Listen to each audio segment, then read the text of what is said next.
Shiva, and so forth. They cultivated bodhicitta and also meditated on emptiness, and so they, they are on the path to enlightenment. And through these practice of bodhicitta and of emptiness, there is no talk about going to lower and the hell realm.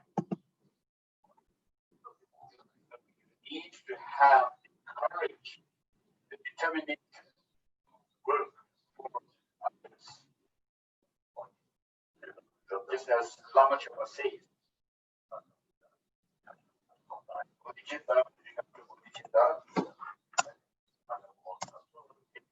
you away from the lower realms of existence, leads you to the higher realms of existence, and it leads you to the state of deathlessness. How developing, having the experience of the path in yourself, bodhicitta and the wisdom of emptiness, how can you help others? There's no way.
Hey, John,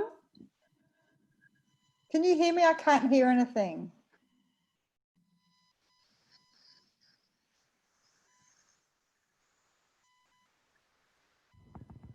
Yes, Monique, we can hear you. Thank you so much. Everyone all right? Yes.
Hi, everyone.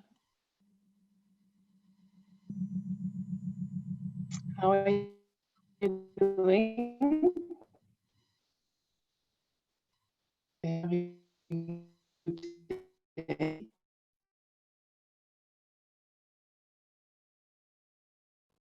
We watch the teachings from His Holy time for so missed the last part, but we can go back. So today we're going to talk about healing the mind. Somehow I don't see the Gompa. Just let me see. I like to see some people. Oh yeah, there you are. Okay, cool. We're going to talk about healing the mind. What it means, how we can do that, what kind of tools we have in Buddhism to work with. But before we start, I think it is good if we start with a small meditation to focus the mind to the present moment, to what we are doing right now, so that we get more benefit out of the effort that we are making by listening to the teachings. And then we also use that to start a motivation and to take refuge. So first of all, make sure that you sit comfortable, whether you're sitting on a chair or a cushion.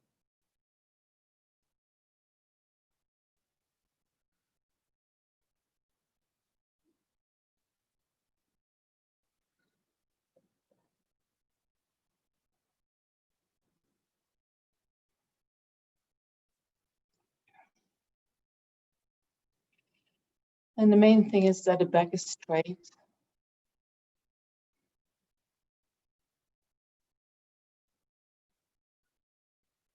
Straight and at the same time relaxed.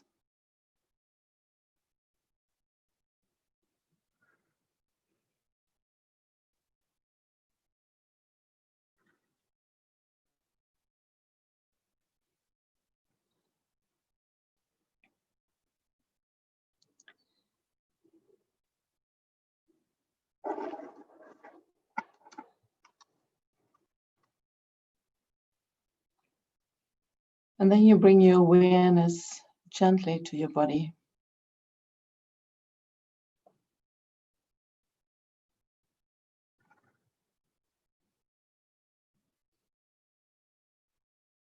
You do not need to focus on one particular spot. Maybe your mind is scanning through the body, and that's fine.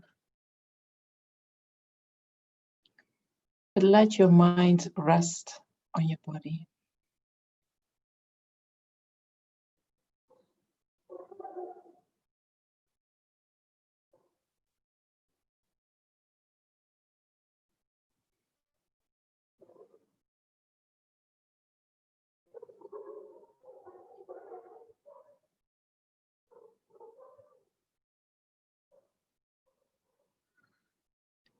And with that, all your thoughts come to rest.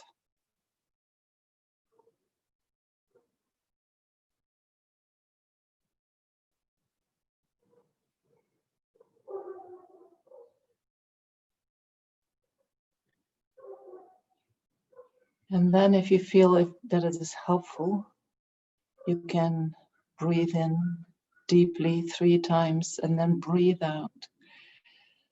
And then with every out breath, let go of all the tension, all the thoughts, anything that your mind is holding on to. Allow it to let go for the next 1.5 hours.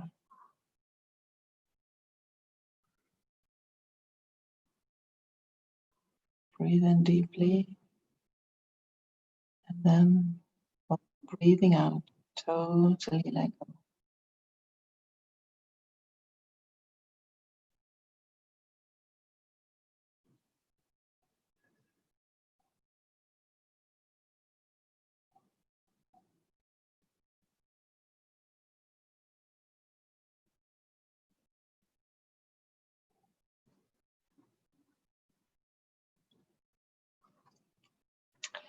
And then we can set a positive motivation for being here, for listening, for reflecting.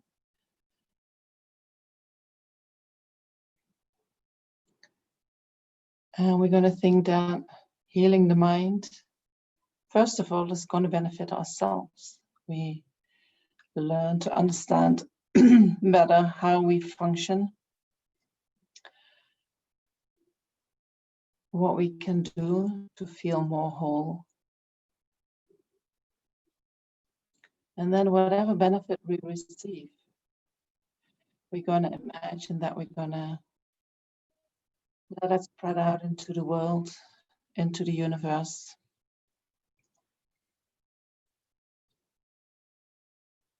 And we think that whatever benefit we receive, we're going to use it in order to benefit each and every sentient being.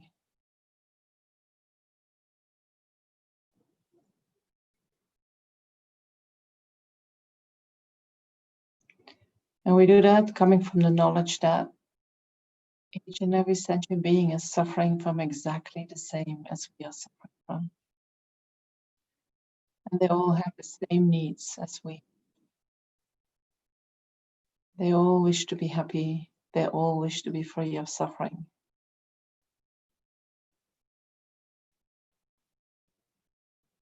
So in that way, there is no difference between me and others. And so everything I receive that is benefiting me, I can use that to benefit others. Just pass it on.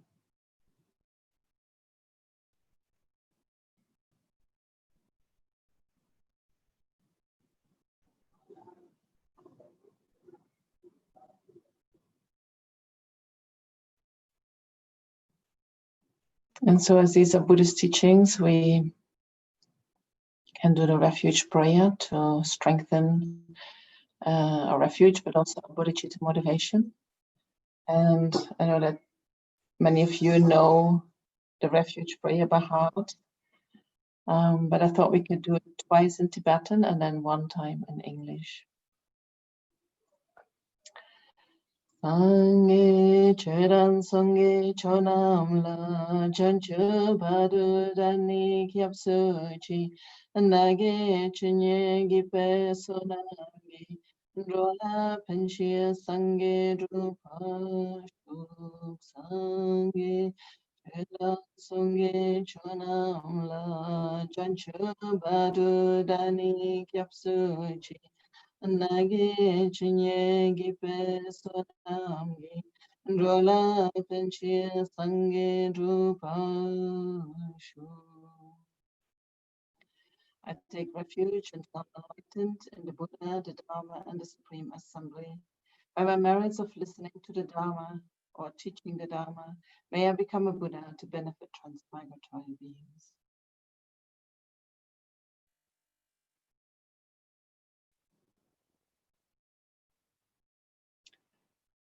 We can start.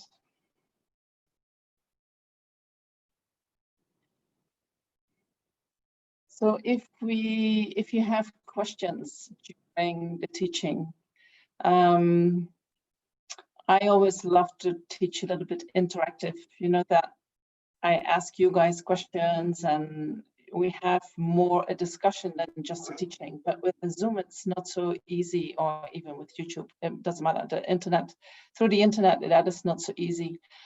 But I'm very happy if you have questions, if you type them in the chat box when they pop up in your mind. And then at a certain point in the teachings or at the end of the teachings, I will answer these questions. And I think for those in the Gompa, we can see if there is also the possibility of asking the questions verbally. But don't hesitate, or if there is anything that you want to say, don't hesitate to put it in the chat box. Okay, and I'm not sure if I'm going to do that today. Sometimes I say, how is that for you? You know, then you can also use the chat box for that. And I hope you all know how that works. You know, at the bottom of the screen, there is this bar. And so when you have your mouse on the bottom of the screen, the bar pops up. and one of the icons says chat. So if you press on that, you can see at the right side of your screen, you can see the chat and you can type in your messages. Okay. So healing the mind. If we think about healing the mind, then that almost suggests that something is not whole, that something is broken, that something is injured, that something is not right. Or maybe that something is missing, or we feel we are not complete. We feel we are damaged, or we feel that, you know, we're not natural. We feel that we are somehow behaving in a way or acting in a way that is artificial, that we feel that we are blocked somewhere inside us.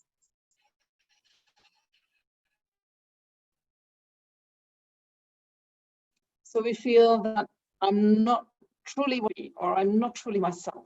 I cannot be myself, or I do not know how to be myself. I do not know how to be with myself. So healing the mind suggests that we have some kind of these feelings or ideas about ourselves. So having these feelings that something is missing or something is not right means that from there the thought comes, I need to fix something.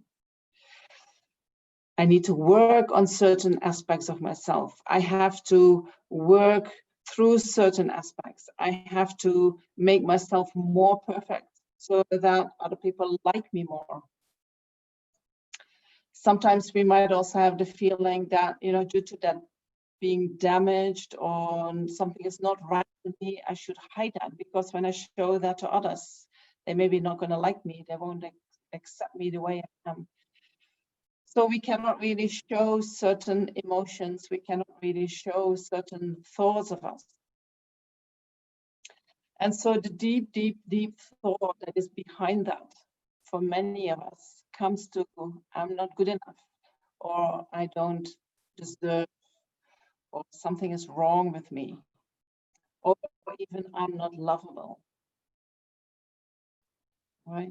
So when we have these deep feelings somewhere inside us, from there comes like, I need to heal myself. I need to heal my mind. But if we look into the energy of consciousness, that energy can never be damaged. That energy is always intact. But what we can do is we can think it is damaged. We can think, I am damaged. Something is wrong with me. And so that, thinking something is wrong with me, that's the only mistake we make. Our thinking around who we are is, according to Buddhism, totally mistaken. You know, totally mistaken with respect to how things exist in actuality, how I exist in actuality. But thinking something is wrong with me is also mistaken with respect to conventional reality. How the mind exists conventionally, how we exist conventionally. That is not something that is really in Tibetan Buddhism so much. You know, the first time that His Holiness got the question asked that, you know, I have this feeling inside of me that I hate myself. And he said to the translator, what is he saying? And the guy repeated himself, I'm hating myself. And he said, hating yourself? What's that? You know, so the translator tried to explain. And then His Holiness looks into the public and says, are there any other people who have this feeling? And then many people put up their finger. Yeah, me too, me too. And he was almost crying. He was like, how can you hate yourself? How can you hate yourself? You have Buddha nature.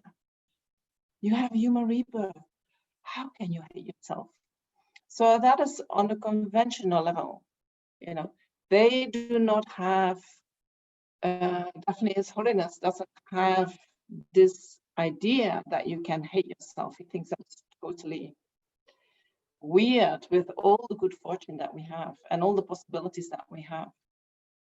But I've also spoken to some Tibetan lamas, and they say, no, normal Tibetans, they also have that, you know? And so where is that coming from? Not being good enough, or feeling damaged, or feeling that you have to perform better than you can. It can be related to a materialistic way of life, very competitive. We need to perform strongly in order to become somebody. I think it can also be connected to Christianity, where we were taught that we are sinners from the beginning, and that we have to renounce ourselves completely in order to have value. We should never ask for anything for ourselves. We should not work for ourselves. We should just be there to serve others. And so, yes, that is what we eventually want to do. But if you learn that from very small, and learning that goes together with having to renounce your needs, which are actually very important for you to survive, and then we get this damaged feeling inside that something is not right. So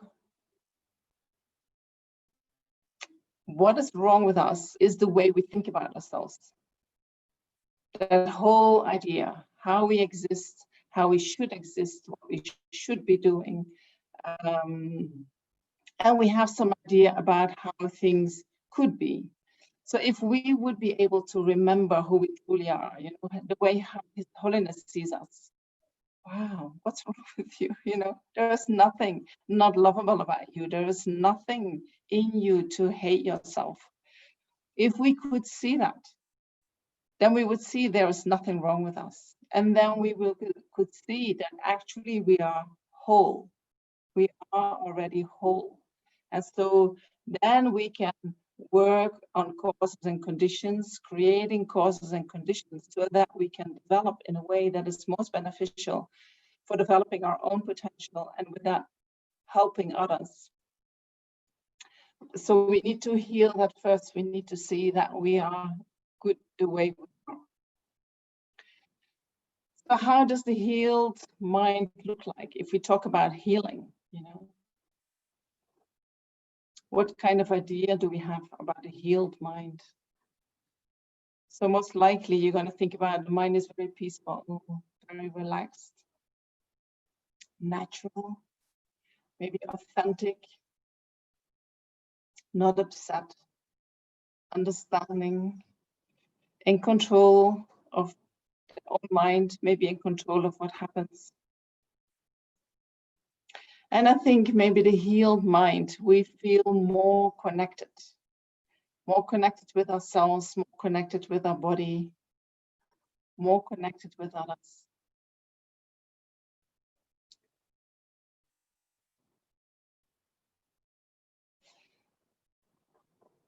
So what I just said, you know, what causes us to have the need for healing is that the way that we look at ourselves, but also the way we think about ourselves, and then the way we believe we exist.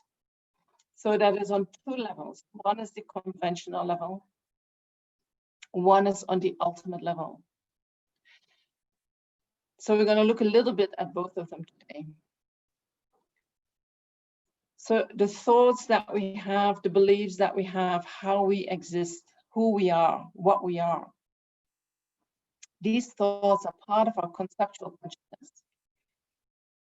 I don't know if you have ever heard about it. These are thoughts, ideas, beliefs. When we feel whole, and I'm sure you all have had that experience, sometimes in life you feel like, wow, you know, now I really feel myself. Now I feel who I am. That refers to an experience. That is not a thought. That is not a belief.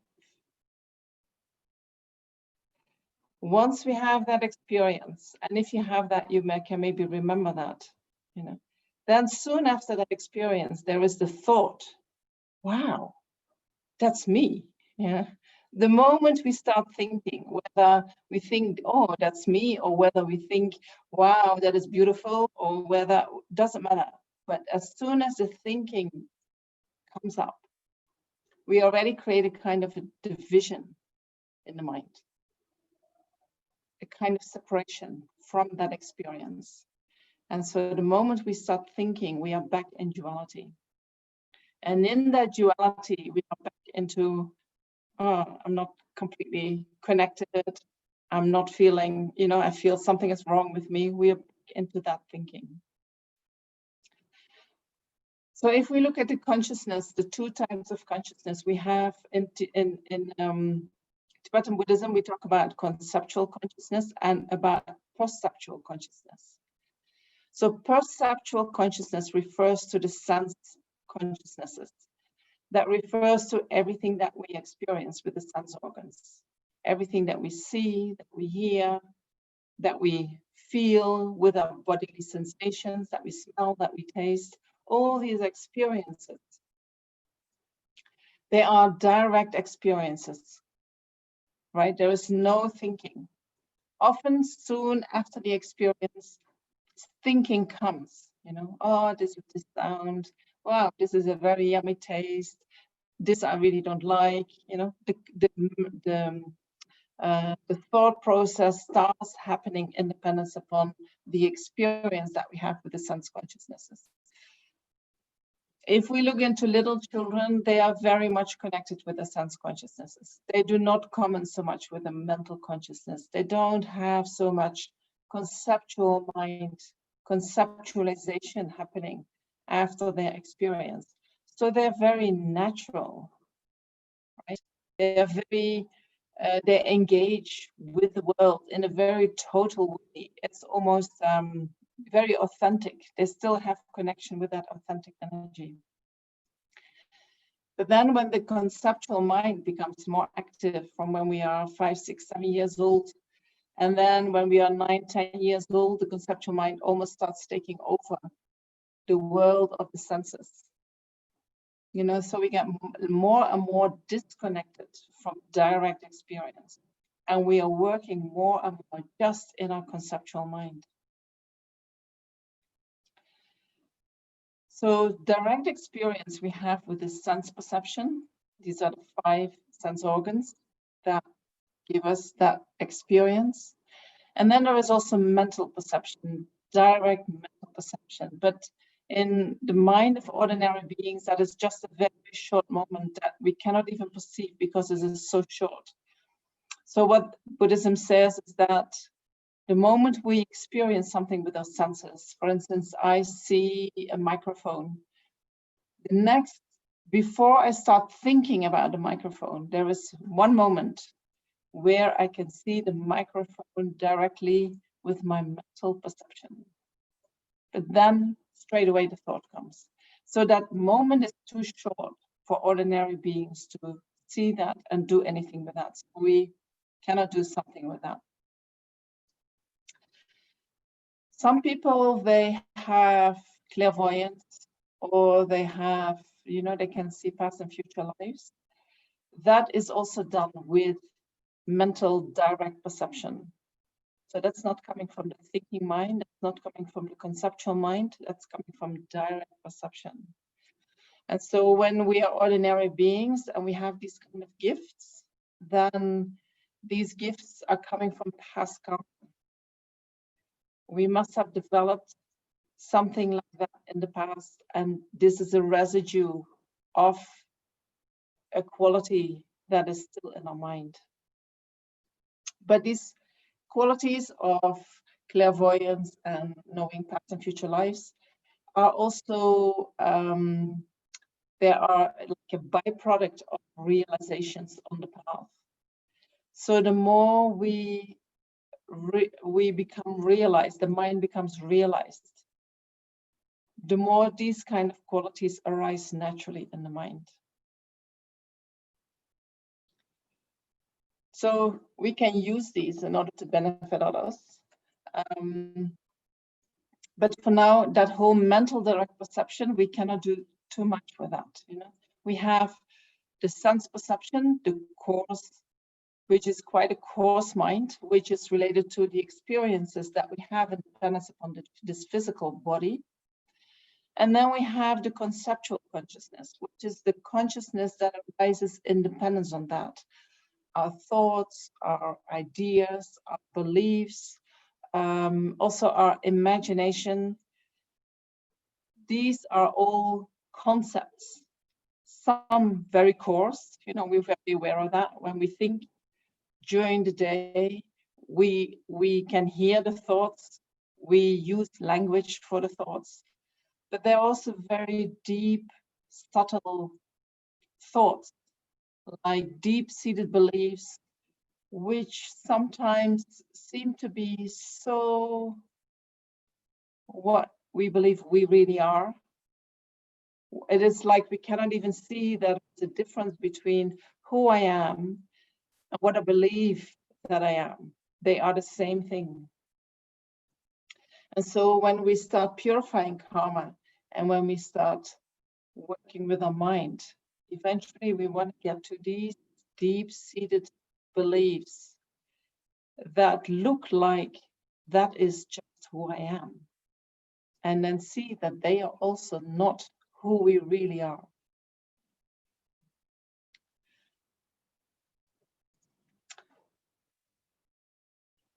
So the conceptual consciousness is like, I think sometimes it's like our worst enemy. You know, the way we think about ourselves, the way how we judge ourselves, the way how we believe things exist, while they're actually not in accordance with reality, the way we hold on to things, the way we want things to be, you know, that is all the conceptual mind working, creating problems. But then at the same time, the conceptual mind can also be that which is gonna lead us out of the suffering. That is gonna bring us towards our natural state of mind. That state of mind where we feel whole, where we feel healed, where we feel that we are who we are, that we are in harmony with ourselves.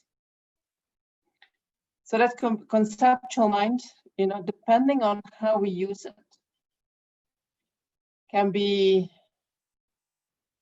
how you say that, can be, you know, something that is choking us, or it can be that what is going to liberate us, depending on how we use it.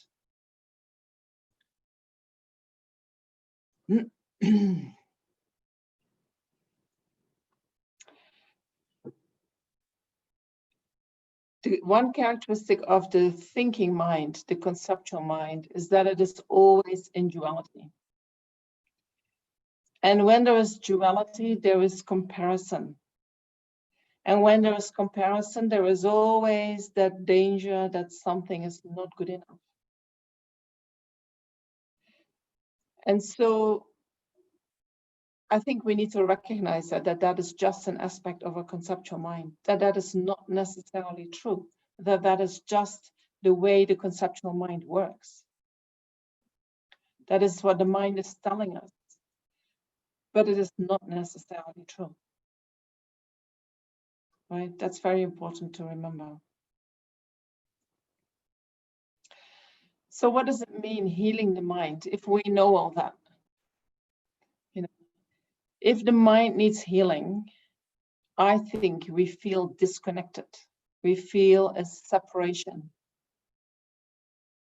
from ourselves, from our true self, from others. You know, for instance, when we feel all the time very lonely and alone and separated from others and not connected to others, that feels like something is hurting inside, something is not whole.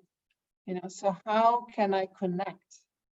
How can I make that connection so that I don't feel separated anymore?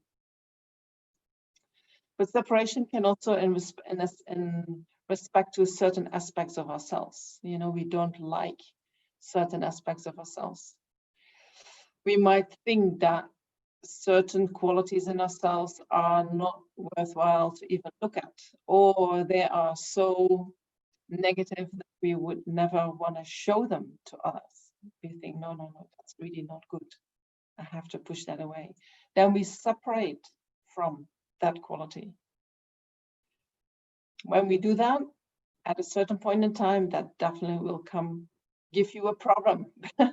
Because I think if our true nature is that our mind is already healed, our mind is whole, we are already good as we are, then all these bits that we feel are not good enough, we have to reevaluate that.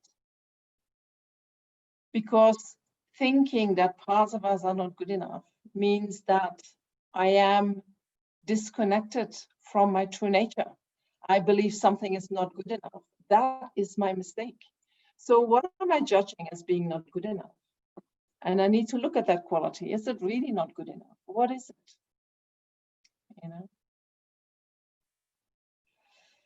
You recognize that? I hope you do. So what healing means is finding connection, whether that is in ourselves, whether that is with our inner potential for love, compassion, for wisdom, whether that is connection with others, whether that is connection with our environment. And we can call that, I want to be my authentic self. I want to be my best self, or I want to live in accordance with my potential.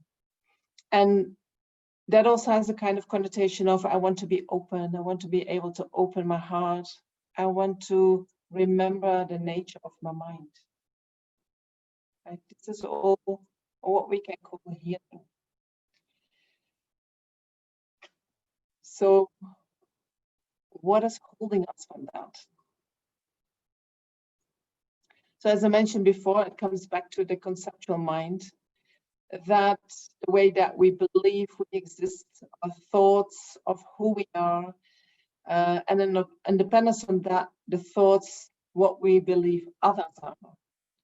And so the deepest core behind these thoughts is our self-grasping mind. The mind that believes that we exist in the way that we appear. And so we all have this feeling, or it is actually not a feeling, there is an experience, but the experience is not the problem. The problem is the belief that we have, that there is inside us this objective entity, which we call the self. This is me, right? This me appears as being independent. It appears as if there is a unitary self, a one thing living inside me, which is my true me. Right? This is a self-grasping mind. Independence on a self-grasping mind, and dependence upon that self. When pleasant feelings arise in the mind automatically follows with attachment. And when unpleasant feelings arise in the mind automatically follows with aversion. And both attachment and aversion are disturbing emotions. They disturb the mind.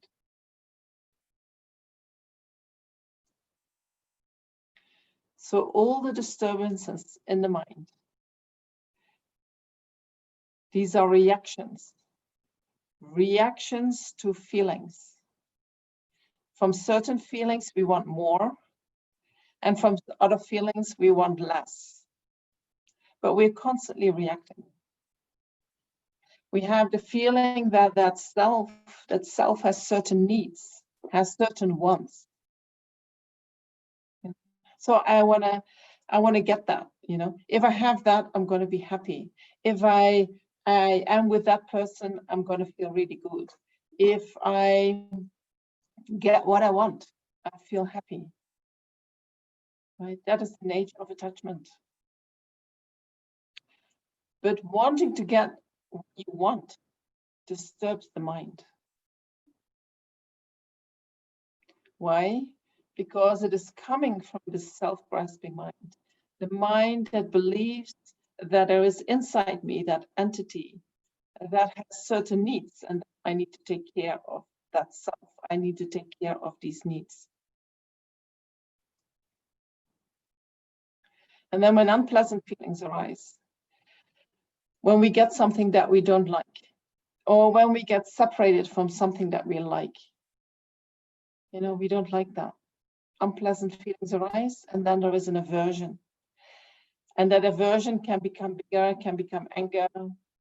And that anger is trying to prevent that separation. Or that anger is trying to prevent that harm, you know, or that thing that we receive that we don't like. Anger tries to say, no, I don't want that. Anger tries to protect us. Tries to protect us from suffering. But if we really check the mind, what happens when anger arises in the mind? Does it protect us from suffering? You know, for most people, when anger arises in the mind, it's a very unpleasant feeling. It is disturbing. It hurts. It even hurts when we're angry. Right? So both these emotions, attachment, anger, they arise in dependence upon a mind that believes that I exist in a certain way. While in actuality, I do not exist like that at all. And so, although attachment appears as that it's going to give you what you need or what you want, and anger appears as that what is going to protect you from what you don't want, because they're both based on a conception that is not in accordance with reality. Also, attachment and anger themselves, they're not based on reality. So they can promise you that they bring you what you need, or that they protect you from what you do not want, but they cannot deliver because they are not in accordance with reality. And so in Buddhism, we say attachment exaggerates the good qualities of an object, and anger exaggerates the negative qualities of an object. When there is a lot of attachment in the mind, it looks like the whole object or the whole person is so wonderful. You know, we cannot see any negative aspects. We just want to go for it. And when there is anger in the mind, it's the opposite. We see only the negative aspects. And anything that could be positive, oh no, we don't see that.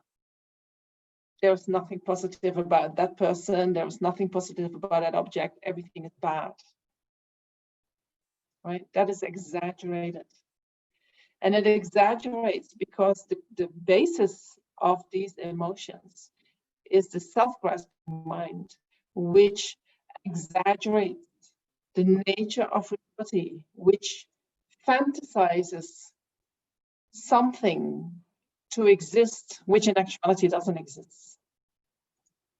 It creates an idea about self, which has nothing to do with how we exist in actuality. So we can see that when we act from that self, which is not in accordance with reality, that moment we disconnect from reality. And so when attachment arises in the mind, we are disconnected from reality.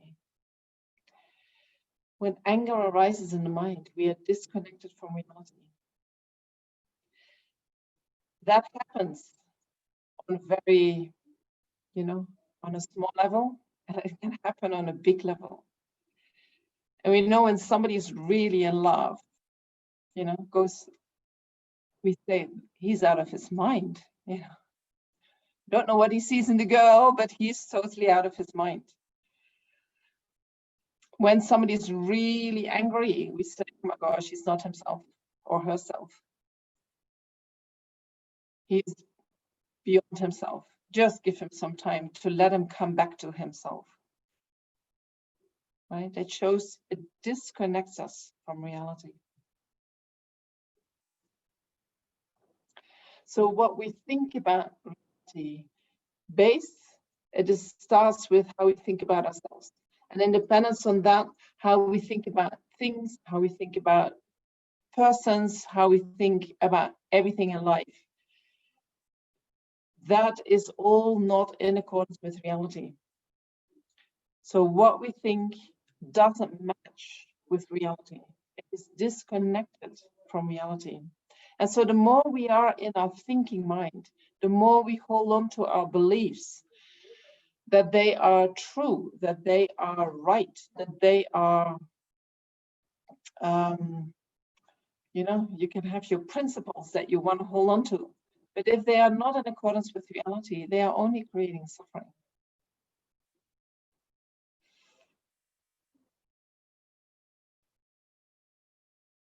So we need to go back to our true nature. We need to reconnect with reality itself.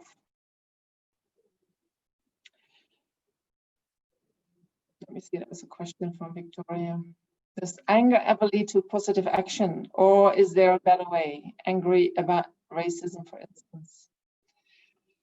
So anger, if you look into the definition of anger, then the definition of anger is the wish to harm. So if anger arises in the mind and you get so angry that you want to harm, whether that is an animate object or inanimate object, doesn't matter, that is anger.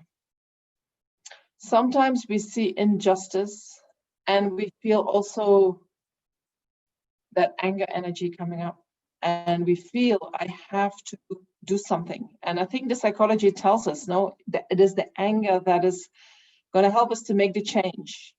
When anger is in the mind, it means that it is time for change.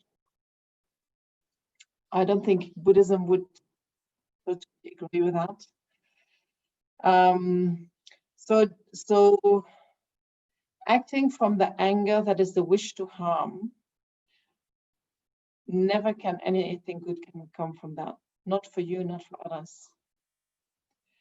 You know, going on the street, damaging other people's property because you're angry about Black Lives Matter, and it's not going to help.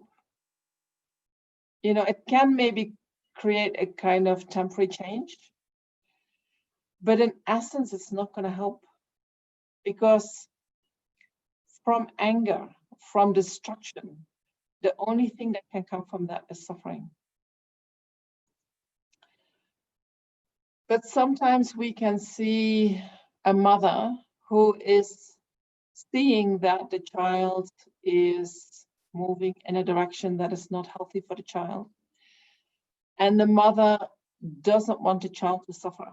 The mother really wants the child to be happy, and then has this wrathful appearance, right? That can look like anger, but that is not in order to harm the child. That is in order to correct the child. That's something different, right? So we could call that wrathful compassion, you know, but I think, you know, to have real wrathful compassion, we need to have a lot of wisdom. Normally, when that feeling arises in our mind that we call anger, there is a kind of harmful action involved that comes from that, or an action that causes separation. You know, maybe because sometimes we feel angry and we think, I don't want to harm, but you want to separate, strongly separate. That already is not in accordance with reality. You know, reality is always like, how can we come together? How can we come together? You're doing something that I don't like, but how can we come together?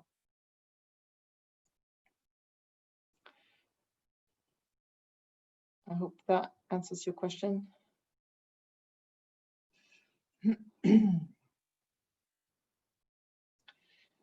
So the more we follow our self-grasping mind, the more we follow our self-cherishing mind that really believes that what I'm feeling is correct, what I'm feeling, I have to fight for that, what I'm feeling, I have to do something with that.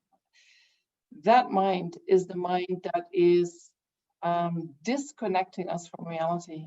And every time when we disconnect from reality, from ourselves, from others, we create pain, we create suffering, we create the causes for pain and suffering in the future, and we create the causes for problems, either straight away or with time, they're going to come.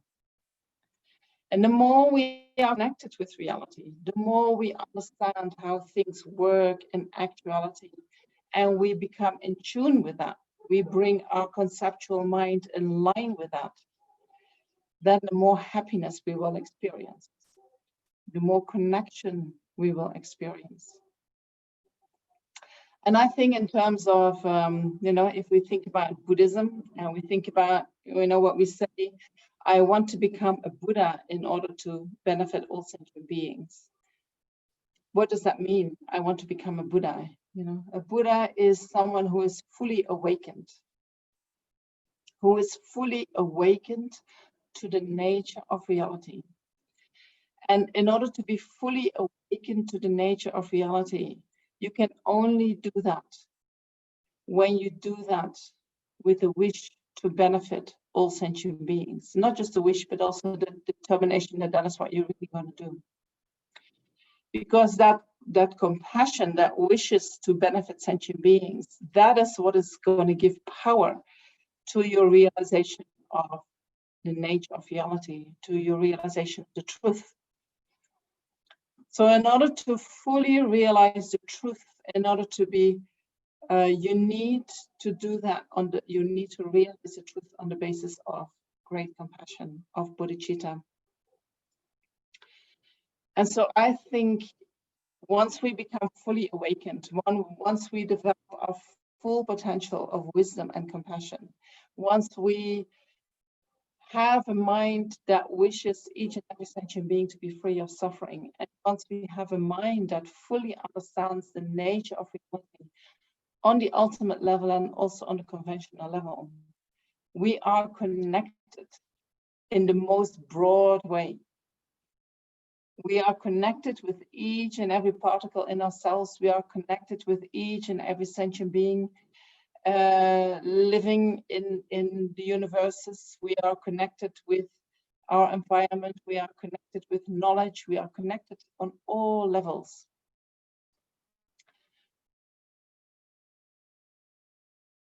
So I think the Buddha is the most connected person, and if we are looking for healing, the ultimate healing of the mind is that we attain that state, that we become fully awakened. But we are where we are, right? So we have to start somewhere. We cannot think about, my God, how do I want to do that? Connecting with all these aspects in myself, and then with everybody else. And I think where we can start is just by nourishing connection, right? If connection is what brings healing, then when we nourish connection, we bring healing to ourselves and to others. Very simple. Compassion is all based on connection. So when we focus on connection, compassion automatically arises in the mind. Nourishing connection, heart to heart, based on the correct view of reality, I think is what heals the mind. And so there are times that we need to focus on connection with ourselves. If we have had experiences in life that, as a result of which we have disconnected from ourselves, we need to spend time reconnecting with ourselves. And we can nourish connection with others. Especially once we have really healed ourselves, when we have connected with ourselves, connection with others will change, will become different, will become more easy, will become more deep. We can nourish connection with our environment, taking care of the environment. being aware what is going on there, being aware of the animals that are in the environment,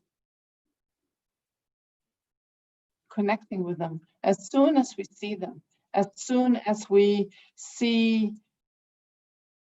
their life force, as soon as we see the sentient being that is there in the body of an animal, automatically compassion comes.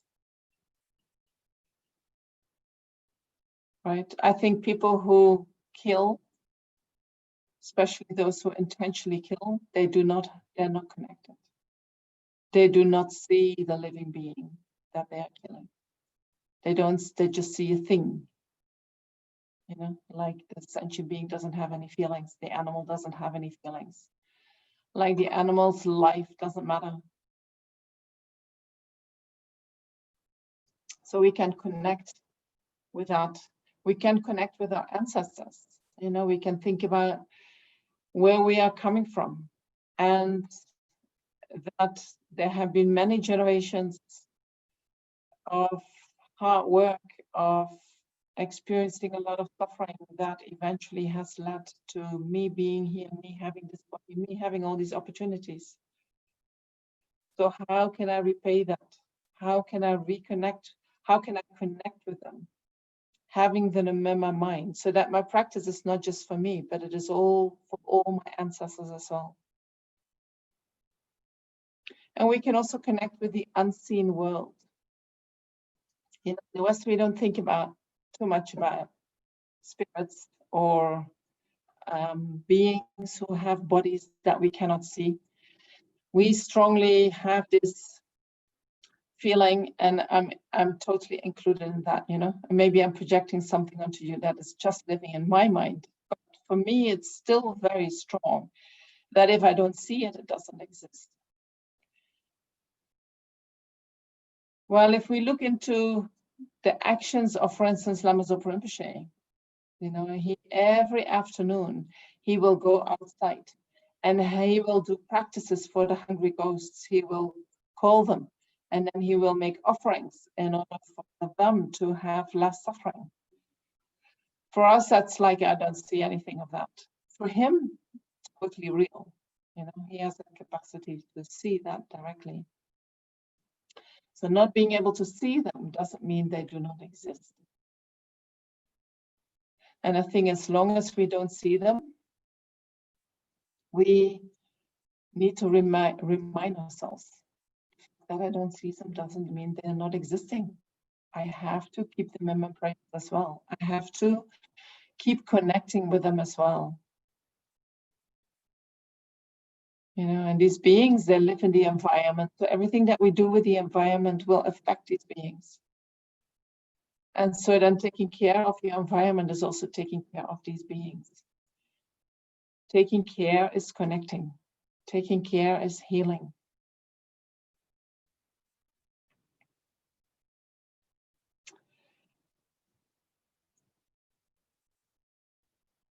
So the more we open up our mind for all sentient beings, for nature, for ourselves, in order to do that, we need to see, I am not the only person in the world. I'm not the most important person in the world. I'm not alone in this.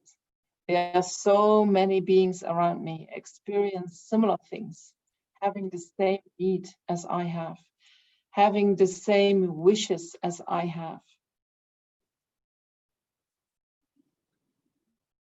And so only when we can see, when we start focusing to the needs, it includes ourselves, you know, it is not that we should forget about our own needs. We also have to connect with the needs in ourselves and do the work there.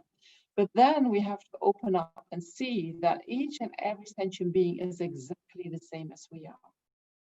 Having exactly the same wish, wishing to be happy, having the same wish to be free from suffering. And then connecting with that.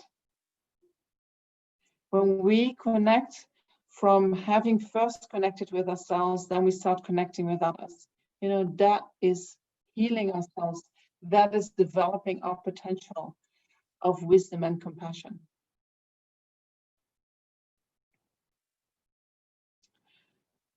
So in Buddhism, we have two different ways that we can work with the mind, and often we mix them. Right? One is called the Sutra way, and one is called the Tantra way. And in the Sutra way, we create causes to develop our potential for wisdom and compassion. So we follow the graduated stages of the path to enlightenment. We follow the Lamrim. Every step in the Lamrim is a cause for enlightenment. So I go step by step by step towards the end result, towards enlightenment. And I'm going to call enlightenment the perfect state of experiencing being healed, you know, of feeling whole. You feel totally connected. In Tantra, we work in a little bit of a different way. In Tantra, we say we take the result as the cause. So what we want to do is we want to develop our potential for wisdom and compassion. We want to develop our potential for becoming a Buddha, for becoming fully awakened. And so we take the result of future Buddhahood as a cause. So that means I'm going to visualize the Buddha, which represents my own potential for becoming a Buddha. I'm going to visualize that Buddha, whether I'm going to visualize that on the crown of my head, or whether I'm going to, you know, depending on the initiations that you have. Some people can visualize themselves as the Buddha. That is the result of the practice that you're doing. So you're practicing in the here and now what you're going to become in the future. So you take the result that is going to happen in the future as the cause. You bring that to the here and now. And then you visualize, you know, you do practices in relationship to your visualization of the Buddha. You do practices in relationship to the visualized Buddha or to the Buddha. And you can visualize that you engage in enlightened activities. Although I do not have the capacity yet, I can visualize I'm doing that. So that is, we remember that that is what our true nature is. Tenzin Palmo once said, you know, we are thinking that we are human beings pretending to be a deity. But in actuality, I am a deity having a human experience. Right? We mainly identify with our human being.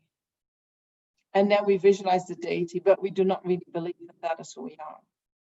Well, and actuality is the opposite. We actually are that. In essence, we are that. But we forgot and we pretend or we behave like human beings. So that is what we do with Tantra, you know. And I think if you look into, you know, many ways how, for instance, if you have a director of a company, you know, the director is often the one with the vision where the company is going. And so he holds that vision. And then by holding that vision, all the causes are created to go there. Right? Or if you want to see a change happening in an organization or in your family, you visualize the change that you would like to see to happen and you hold that vision. That often is going to help to make the change. So I think Tantra is similar to that. We have the vision, that's what I'm going to become. That's who I actually am, but I'm not realizing it yet, but that's what I'm going to become. I'm going to realize that I am that. So how do I do that? Holding that vision, but I bring it even to the present moment.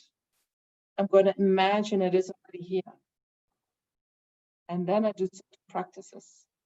You know, then I recite the mantras. The mantras are called the sound of the deity. Not sure if I should go there.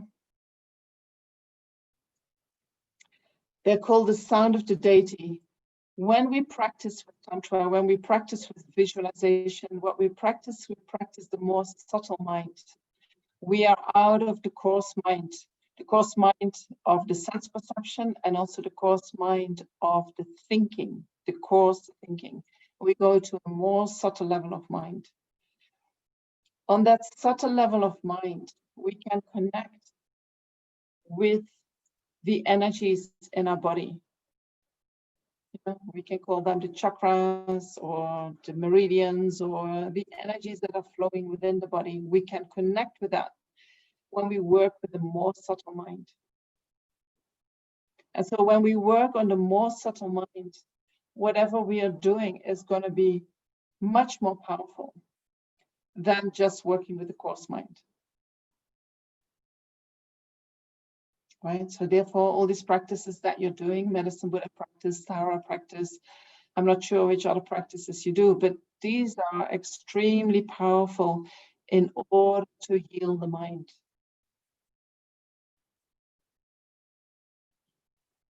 I hope you, if you don't understand, please ask me. So let's look at a few things that we can do where we are right now. Healing the mind. How can we move from where we are right now towards that state of full connection? And I've said already,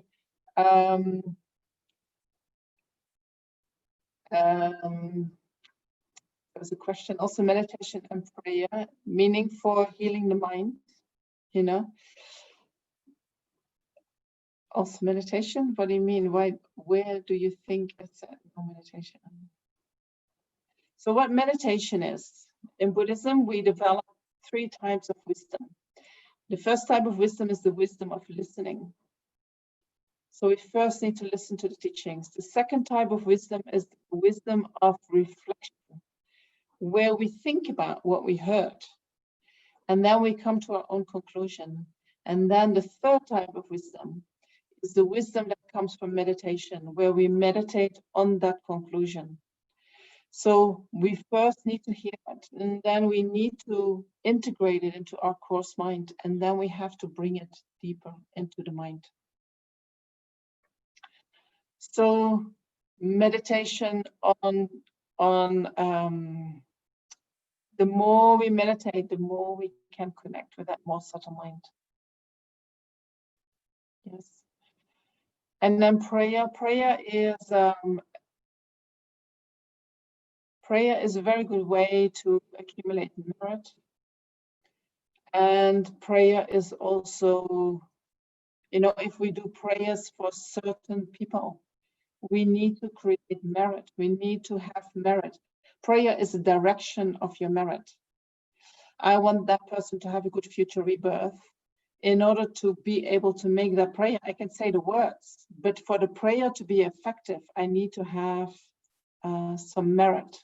And so that merit we create with positive actions, we create with doing prayers, with reciting sutras, with reciting, you know, other types of prayers. And so then once we have that merit with the prayer, we can direct that merit to a certain goal. So to help, yes, definitely. I think, you know, if Buddha is the one who is fully healed, fully connected, the Buddha works on all the levels of mind, you know, the coarse mind, the subtle mind, and the extremely subtle mind. And so for us, I think it's very important to get away from that coarse mind and start to connect with the more subtle mind, listening deeply to ourselves. You know, doing exercises that is going to help you to connect with your subtle body can also be very useful in order to develop your subtle mind. So doing yoga, doing qigong, doing these kind of activities, they're all very helpful to get more connection happening between the subtle body and the subtle mind. So what can we do from Buddhist perspective? You know, so If it is our conceptual mind, our thinking mind, our judging mind, that is taking us away from being whole, right? Our mind of attachment, our mind of anger, that is taking us away from being whole. Then bringing the mind back to the body, back to the present moment, is very useful, right? So doing mindfulness practices focused upon the body or focused upon the breath, focused upon your feelings, or focused upon the mind, right? These are the 4 close placements of mindfulness that we can practice in order to bring the mind in the present moment. What is going on right now? How am I feeling? How is my breath? What is my mind doing? So instead of identifying with what the mind is doing, you start observing what the mind is doing. So that is like stepping back. We cannot stop the mind doing from what it is doing. We cannot stop the thinking, nor do we want to stop the thinking. We will use the thinking in order to actually free ourselves from all these delusions. But what we want to do is we want to stop identifying with the delusions. When attachment arises in the mind, that almost feels like I have to do this. You know? Do you? Can you step back from that? And same when there was aversion in the mind. Oh no, I can't have that. You know, that's not for me. Really? You know, is there a way that you can open up so that you can allow that experience? We can only do that when we connect with the experience, when we stop engaging with the mental comments that we are giving to our experiences. Right? Because our mind is talking all the time, telling us where to go, where not to go, what we think about this, what we think about that. If we focus upon the body, if we focus upon our feelings, that thinking mind calms down. Right? So then it becomes less overpowering, less dominant, and we get a little bit more imbalanced. So then I think what we can do is learning about the nature of reality, how things exist and how things do not exist. So at the moment, our conceptual mind, due to that self-grasping is totally opposite to the nature of reality. And I mentioned 2 days ago something about that. That independence upon trillions of cells, my mind sees only one person, one thing. So something happens between my observation and my thinking, and it happens so quick that I don't even can catch it. I can't even see where I'm doing that, because we are so habituated with, as soon as we see something, we make an image in the mind of that thing and we project it, and then it appears back to us as if it is coming from outside us. And then we believe it is coming from outside us. This is what we're doing all the time. Projecting was actually coming from our mind, and then believing that it is existing out there. As long as we do that, you know, all the other thinking is all based on that. All our reactions is based on that. All our judgments is based on that. So learning how things do exist and how things do not exist will help to bring our thinking more in line with reality as it is. And when our thinking is more in line with reality, our expectations are more in you know, I think, I'm not sure if we will still have expectations. Maybe we know so well reality that we know what happens and what doesn't happen, you know, and when things happen, even if it is unexpected, we can say, well, we could have expected that.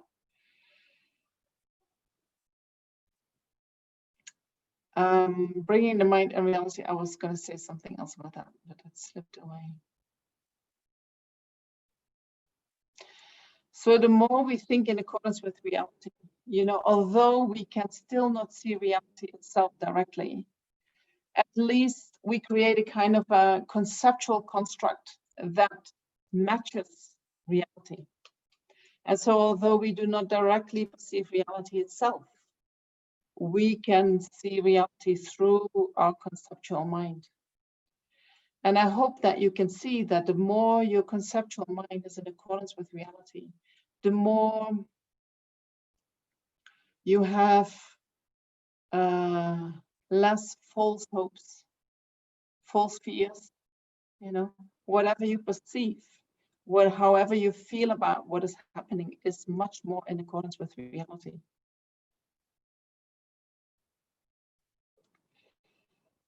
And so then we can also think about the nature of the mind, you know, because at the moment we identify quite strongly with our thinking. I am this, I am that, you know. Oh, I'm actually quite an angry person, or I'm actually a very wonderful person. You know, you might not see certain aspects of yourself and believe that you are very wonderful, and maybe you are very wonderful, don't get me wrong. But we think something about ourselves. We identify with certain qualities in ourselves. But in actuality, we are not one of these qualities. All the qualities that we have, whether you call them good or bad or useful or unpleasant, or all these qualities have arisen in dependence upon many causes and conditions. Some qualities that look like they're really, truly me, that just means they have been in your mind for a long period of time, and you have been habituating yourself with that for a long period of time. But it's not really you. It cannot be really you. Because if it was really you, it should be there all the time, never changing. And that's not true, because these aspects, they sometimes arise, right? The fact that they sometimes arise, there is also many times other qualities arising. But somehow we identify stronger with this one that is deep inside us than with all these other qualities that arise. But you're just as much all the other qualities as what you are deep inside. And according to Buddhism, we're actually not any of all that.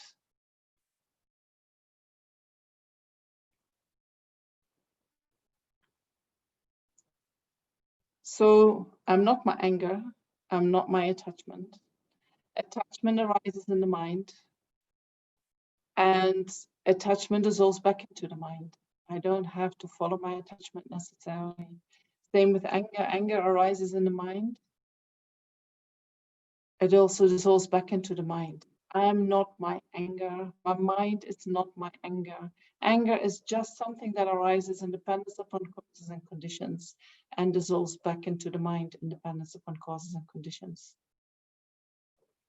Or actually, once the causes and conditions for its arisal have finished, it will naturally dissolve. We don't have to do anything for that. We can also think about the conventional nature of the mind in the sense that, you know, sometimes we say the mind is like the sky. The mind is like the blue sky. It is actually like space, you know, extremely vast and empty. And then everything that arises in the mind, all our thoughts, all our emotions, all our beliefs, they are like clouds. And so what we do is we strongly identify with the clouds. We think that is who I am. So when clouds arise, whether that is attachment, whether that is a thought, whether that is I somehow identify with that. I make a connection with that. That is me. And so what you can try to do is thinking about, you're actually the blue sky. Actually, we are the blue sky. The mind, the nature of the mind is like the blue sky. And all these thoughts that arise, all these clouds that are in the sky, they're just temporarily, they're coming and going. And so they're coming and going due to causes and conditions. They are not our true nature. The clouds, our delusions, our thoughts can totally obscure us from seeing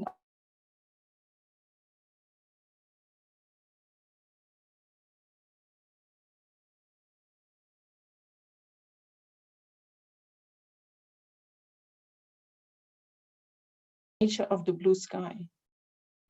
Have you ever watched that? You know, if you look into the clouds, they are there, but they're not touching the blue sky. So in the same way, although there are delusions arising in our mind, they never touch the nature of our mind. The nature of the mind is free, totally free, unpolluted, cannot be touched by anything, cannot be polluted by anything, cannot be damaged by anything, because it's pure by nature, like the blue sky. And so when you like that image, you can do meditation where you focus on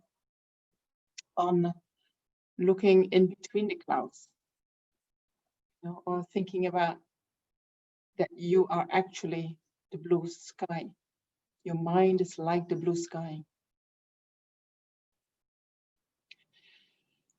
And so then we can also think about the ultimate nature of reality, which is thinking about the emptiness, that things are not existing inherently. I'm sure, I hope that Gundrup has done a lot of teachings on emptiness, you know, where you learn to see that whatever we project onto things, onto persons, that projection is not living within that person or within that object. A lot of what we are seeing is coming from our mind. What we're hearing is coming from our mind.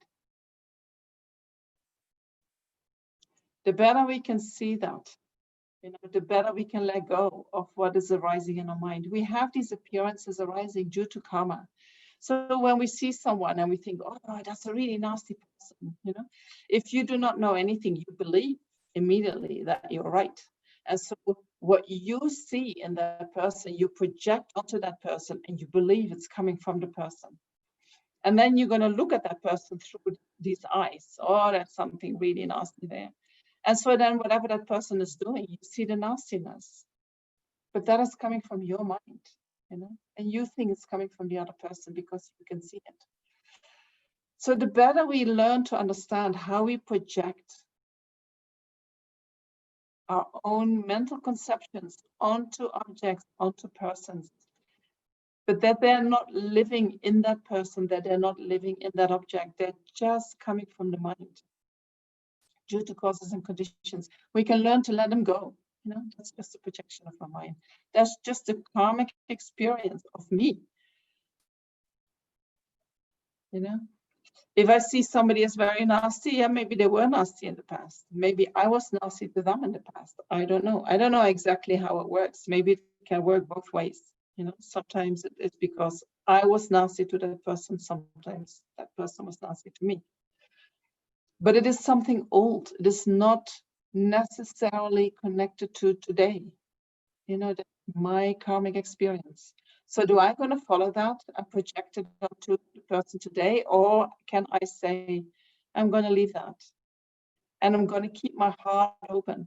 And I'm going to look at that person as someone who is just like me, who wants to be happy, who wants to be free of suffering. And I'm going to connect with that person from that level. You are the same as me. Right? These are choices that we have. So the better we can let go of these appearances that arise in the mind, instead of projecting them onto what we see, the people that we are in contact with, you know, and instead of that, stay connected with You're the same as me. How can we connect? And then slowly, slowly, these karmic appearances, they will purify. And instead of having the nasty ones, you get more pleasant ones coming up. And you will be able to connect more and more straight from the heart, you know, without any interference of your thinking. Is conventional and conceptual mind the same thing? That's a very clever question, Anita. So the conventional mind or the conventional existence, maybe you mean? So whatever exists conventionally exists.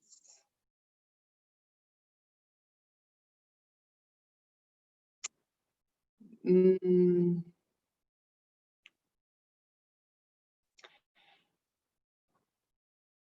I'm now thinking until the seventh ground, very long on the path, definitely yes, you know. But when we are after the seventh ground, when the mind becomes uncontaminated and we do not have a self-grasping mind anymore, then there are still conventional things still conventionally exist.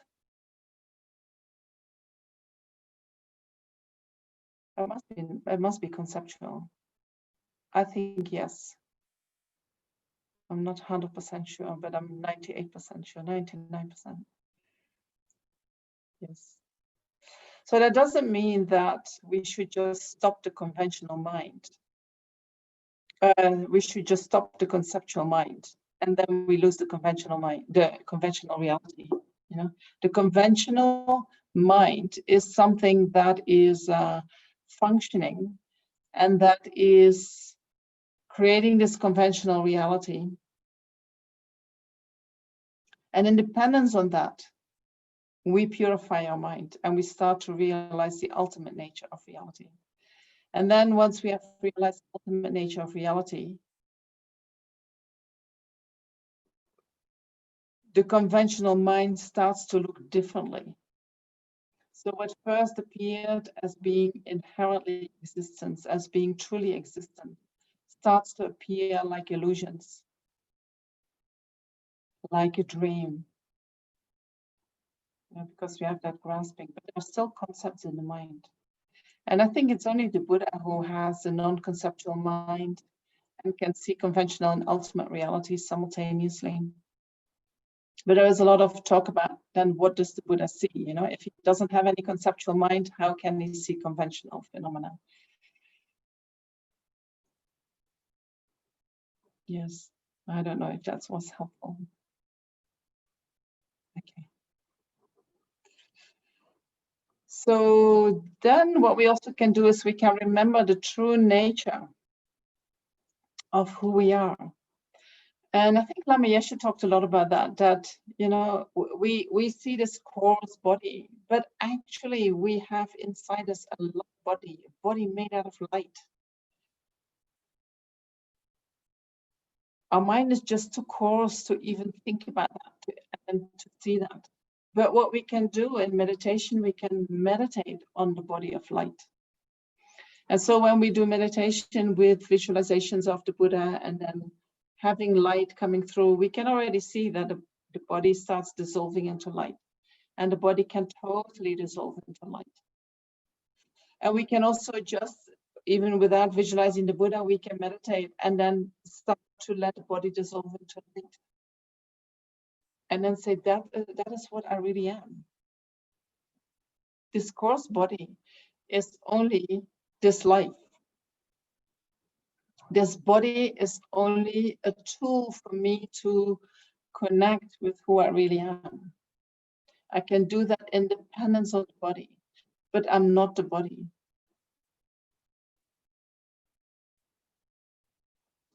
So meditating on the body of light. And then, of course, when delusions arise in the mind, we can apply all the techniques that we know in order to counteract the delusions. We can learn about how the delusions exist, what the disadvantages are, and then find antidotes to counteract them, take our mind to a different place. And on the teachings this week, Becoming Your Own Therapist, I will go a little bit more into that. So there are plenty of things that we can do to heal, to connect, right?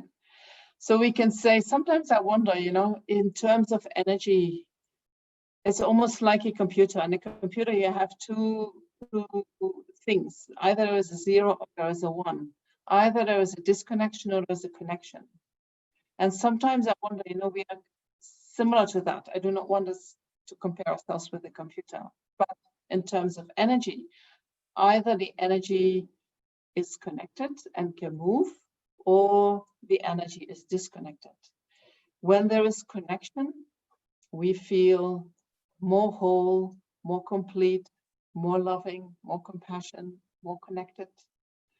When there is disconnection, when there is a blockage, we feel separation, we feel maybe pain, we feel hurt, we feel something is not right, we feel. So wherever you feel something, that you have the feeling there is something not right, that shows that there is a disconnection.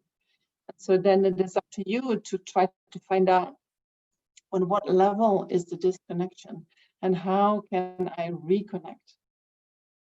And so all the techniques that I told you, you can use them to try to create, you know, sometimes they can help you straight away to reconnect, but sometimes we have to apply many techniques over a long period of time before we have created the causes and conditions to reconnect with parts of ourselves on a more deep or difficult level.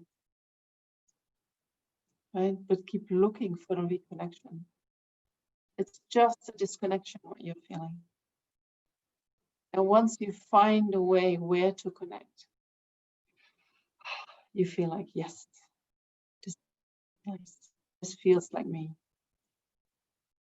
And the more you work on connection with yourself, with others, the more you I think connect with who you are meant to be, you know, with your authentic self. Often we have become somebody due to, you know, our environment, our upbringing, other causes and conditions. And we might feel that actually that is not really me. So the more we apply these techniques, bringing mind to the present moment, remembering our conventional nature, remembering our ultimate nature, remembering the nature of the mind, we connect with who we were meant to be, our own authentic energy.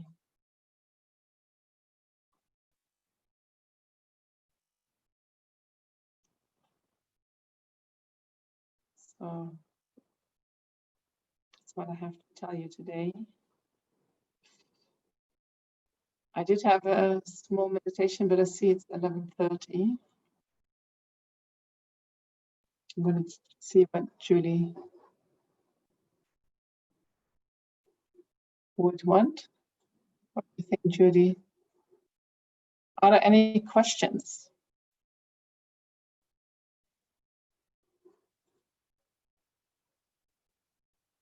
No?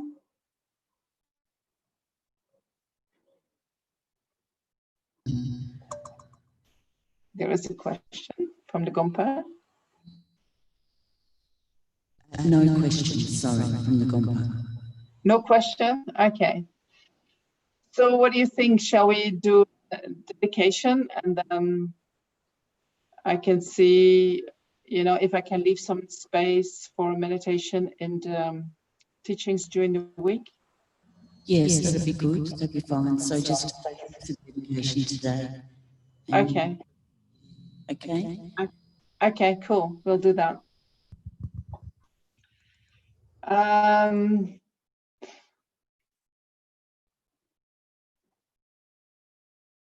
So I hope you find something useful in what we spoke about today. I think you all get the link for the video so you can watch it back. If there was, sometimes I know that there was a lot of information, especially if you're not so familiar with Buddhist teachings, so you're quite new to it. But even if you're not, it can be that you need to hear it again and again and again. Or maybe you want to make some notes that you missed out this time. So healing the mind is nothing wrong with you. What is wrong with you is that you think that something is wrong with you. And so it doesn't mean that we need to fix something. We do not need to fix something. What we need to try to connect with is that we are already good enough as we are. That we are already, if you really have pure view, we could see that we are already perfect the way we are. You know, with all the shortcomings, we're still perfect. And when we're perfect the way we are, then from there we can make steps in order to develop our potential more and more and more.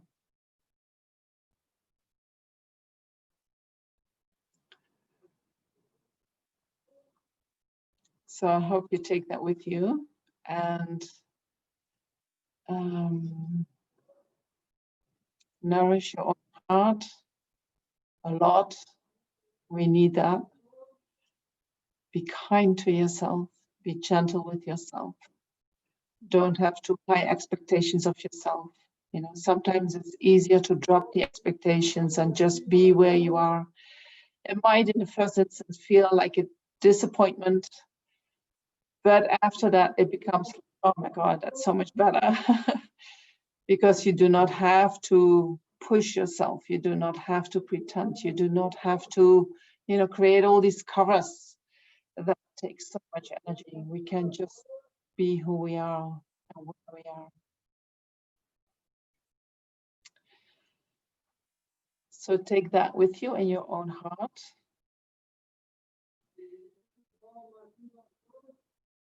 And know that by doing that, and by having listened, and by having thought about what you heard today, you have created a huge amount of merit.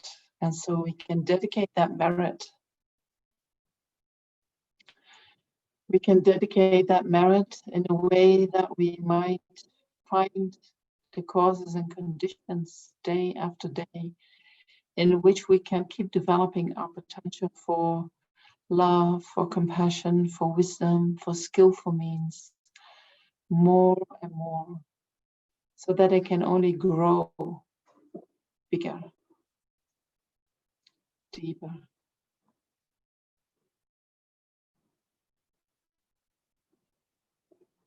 So that eventually we can fulfill our full potential. We can become fully awake to who we truly are. And when we are fully awake, we're also fully awake to all sentient beings around us. And from our side, we only have to wish for them to be free of suffering, have only happiness.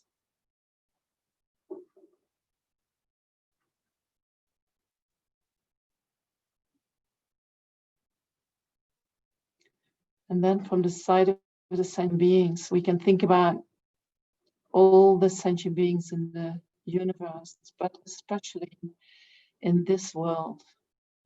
You know, we are living in countries where it is quite good, but there are so many places in the world where there is so much suffering at the moment. And there are, due to the situation in the world, so much more suffering is going to come. So whatever positive energy you have generated in your heart, visualize that sends rays of light to all these beings. It's rays of light that carry everything they need, bringing them all happiness, lifting them from all their suffering.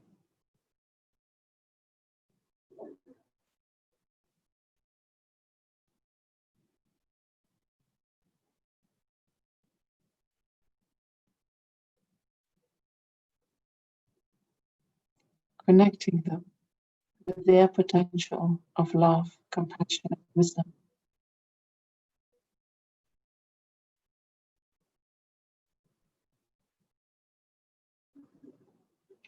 So they can fulfill their full potential and find perfect happiness.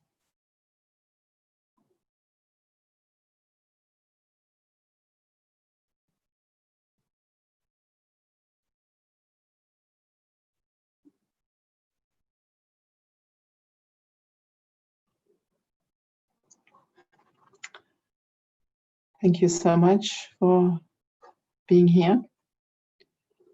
And I hope to see you Tuesday, 7:15.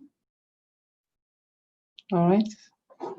Take care and see you then. Oh, so your question, Monique, I can take. You're coming on Tuesday. I can talk about it then, if that is okay. All right. Take care.